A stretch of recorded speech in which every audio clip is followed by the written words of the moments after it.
Kagomongei familia chebo biik chekikimut koba emet nebo Russia sikochut boriet nemiten en kwenut nebo emonoton ak nebo Ukraine akoib petition kwa kot neking'oten ng'atutik nebo Senate komache serikali koib kakwautik konamgei ak noton kosibgei ak petition inoton kasoman Senator nebo Nairobi Edwin Sifuna ko kong'eten kenyitab 2022 ole kitaugei borionoton ko kikimuch kimut biikab emoni cheite 3,000 chebo emoni anan chekimuti agents chemayanotin ole kikebar alak en ichek. Mwae kapchi ichoton kole mamiten kakwautik che tagunotin chekikomuch koib serikalitab emoni kotinygei ak noton.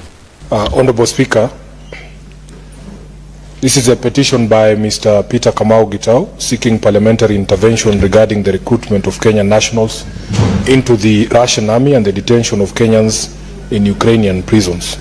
Mr. Speaker, I take this opportunity to present this petition on behalf of the families of Kenyan nationals who are unlawfully recruited and sent to serve in the armed forces of the Russian Federation, as well as those currently detained in prisons within Ukraine.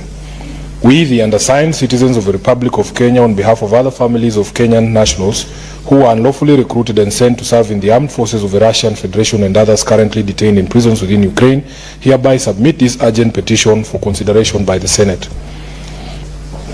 And we wish to draw the attention of the Senate to the following. Number one, that whereas the war between the Russian Federation and Ukraine has been ongoing since February of 2022, in the past few years, some Kenyans have found themselves recruited by local agents purporting to place them in jobs in Russia, only for them to arrive there and be moved to serve in the Russian military.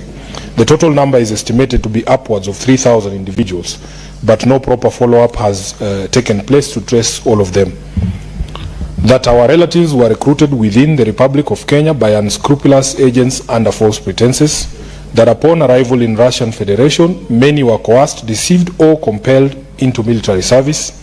That some Kenyan nationals have been killed, injured, captured, detained or gone missing.